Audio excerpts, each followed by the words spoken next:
করে না কিছু কয় না রে। এবার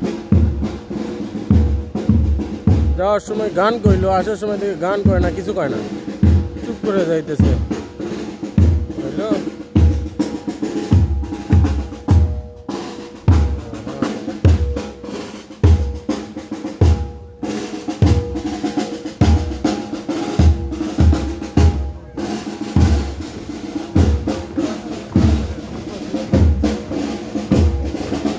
ক্যারেক্টার গুলা নো বিন্দু পরিমাণ নাড়াচাড়ার কোনো ইয়ে নাই, চান্স নাই, যেমনে আছে এমনি যাইতে হইব।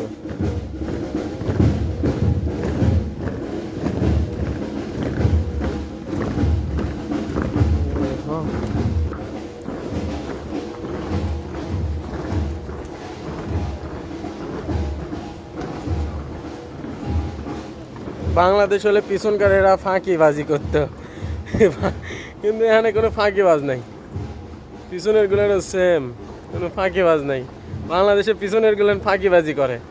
আমরা স্কুলে যেমন পিটিতে ফাঁকিবাজি করতাম স্কুলে পিছনে, এরা তা না, পিছনেও ঠিক আছে।